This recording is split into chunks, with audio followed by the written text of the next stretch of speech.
जब मैं victory CNG plan कर रहा था तो मेरे पास दो ऑप्शंस थे। एलेक्साई सीएनजी जो मुझे पड़ रही थी कुछ ऑन रोड 12.5 लाख की, और जेड एक्सआई सीएनजी जो मुझे पड़ रही थी 15 लाख की। मतलब सीधा 2.5 लाख का फर्क। अब यार ऑनेस्टली बताऊं तो मेरा भी मन कर रहा था जेड एक्सआई लेने का, और रीजन भी था। लेकिन उस दिन मैंने अपने आप से एक सवाल पूछा, ये गाड़ी मैं चलाने के लिए खरीद रहा हूँ या फीचर्स कलेक्ट करने के लिए। मैंने अपनी डेली लाइफ के बारे में सोचा कि ये गाड़ी मैं किस लिए यूज करूंगा।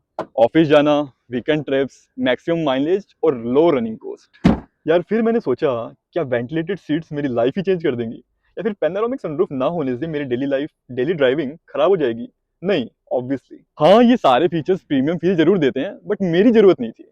और उस मोमेंट में मुझे फील हुआ कि यार मैं अपनी नीड्स कंपेयर नहीं कर रहा हूँ, मैं फीचर्स कंपेयर कर रहा हूँ। इसका मतलब ये नहीं था कि मुझे कोई एक्स्ट्रा फीचर ही नहीं चाहिए था। मुझे सिर्फ तीन चीजें काम की लग रही थी: reverse parking camera, fog lights और बेटर स्पीकर्स, जो मुझे शोरूम से कुछ 15,000 एक्स्ट्रा में मिल गए। Welcome to Buyer Psychology Episode 1. The biggest mistake first time car buyers make. अब एक बार आप सोचो, मेरे पास दो ऑप्शंस थे। एक तरफ सीधा 2.5 लाख एक्स्ट्रा खर्च करने का, और दूसरी तरफ 15,000 देके सिर्फ वो फीचर्स लेना जो मुझे एक्चुअल में रिक्वायर्ड थे। मैंने सेकंड ऑप्शन चूज किया और सीधा एक ही साथ 2,35,000 रुपए बचा लिए। अब एक बार फटाफट कॉस्ट एनालिसिस कर लें, क्योंकि मुझे लगता है ये सबसे ज्यादा इंटरेस्टिंग वाला पार्ट है, और यही वो जगह है जहाँ पे मैक्सिमम बायर्स गाड़ी लेते टाइम गलती करते हैं। तो एनालिसिस के लिए हमारे पास दो गाड़ियां हैं, विक्टोरियस एलेक्साई सीएनजी और Victoris Z X I CNG. L X I CNG का ऑन रोड प्राइस पड़ता है 12.5 लाख, और जेड एक्सआई सीएनजी का ऑन रोड प्राइस पड़ता है 15 लाख। अब मान लेते हैं कि हम 30% डाउन पेमेंट कर रहे हैं, तो एलेक्साई सीएनजी के हमें भरने पड़े डाउन पेमेंट के रूप में 3.75 लाख, और बाकी लोन बनेगा 8.75 लाख पर। और अब 30% डाउन पेमेंट के हिसाब से अगर जेड एक्सआई सीएनजी की बात करें, तो डाउन पेमेंट हमें देनी पड़ेगी 4.5 लाख, और लोन बनेगा 10.5 लाख। मतलब शोरूम से बाहर निकलने से पहले ही आप 75,000 रुपीज एक्स्ट्रा दे चुके होते हो। और सही बताऊं, असली वाली इंटरेस्टिंग स्टोरी अब यहाँ से स्टार्ट होती है। अब अगर हम 5 साल का लोन 9% इंटरेस्ट रेट पे मान लें, तो एलेक्साई सीएनजी की पर मंथ ईएमआई बनती है 18,200, और जेड एक्सआई सीएनजी की 21,900 रुपए, मतलब कुछ 3700 रुपए का फर्क। अब 3700 सुनने में शायद इतना बड़ा अमाउंट ना लगे कि क्या हो गया, 3700 तो दे देंगे यार एक्स्ट्रा। लेकिन इसे एक बार दूसरे एंगल से देखते हैं।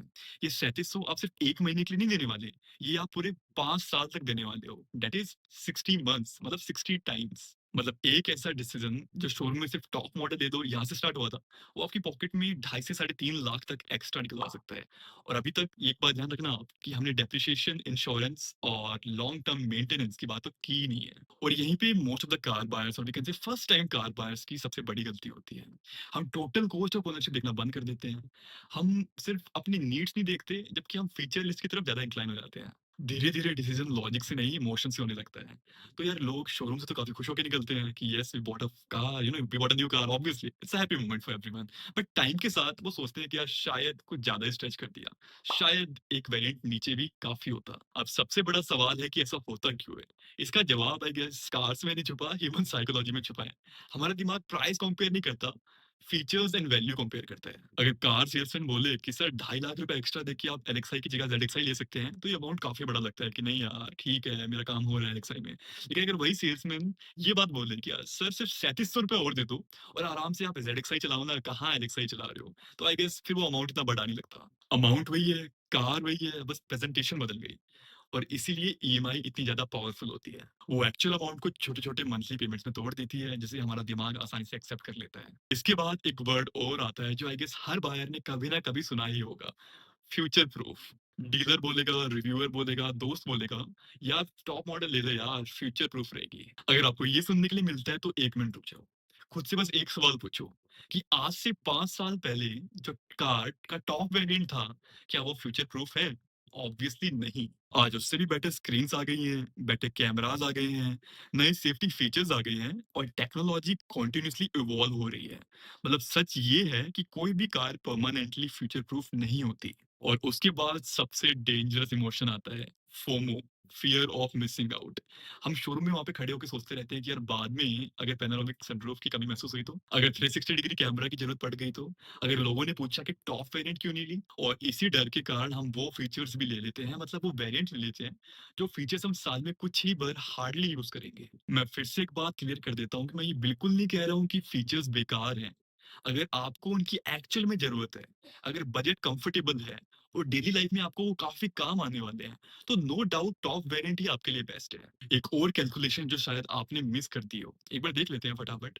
1 सेकंड के लिए मान लेते हैं कि मैंने ज़ेडएक्सआई सीएनजी ही ली। हमने देखा कि एलएक्सआई सीएनजी से ज़ेडएक्सआई सीएनजी का पर मंथ ईएमआई का डिफरेंस ₹3700 था। तो अगर वो ₹3700 है, हर मंथ मैं आरडी या एसआईपी में इन्वेस्ट करता हूँ। एसआईपी मान लेते हैं, 12% interest rate return for 5 years, तो कुछ 3 लाख का कॉर्पस बन जाता है मेरा 5 साल में। तो सिर्फ एक नॉर्मल डिसीजन ही था, मेरे लिए पर्सनली ये एक फाइनेंशियल डिसीजन था। मुझे लगता है कि विक्टोरियस वाली स्टोरी की सबसे बड़ी लर्निंग ये नहीं है कि मैंने एलेक्साई सीएनजी ली या जेडएक्साई सीएनजी।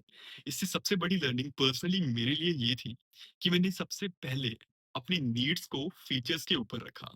हो सकता है किसी और बायर के लिए जेडएक्सआई ही परफेक्ट डिसीजन हो और वो बिल्कुल सही चॉइस हो। यार, आगे बढ़ने से पहले मैं आपके साथ एक खुशखबरी शेयर करना चाहूंगा। हमारी कम्युनिटी योर कार स्टोरी का ऑफिशियल इंस्टाग्राम पेज yourcarstory.india अब लाइव है।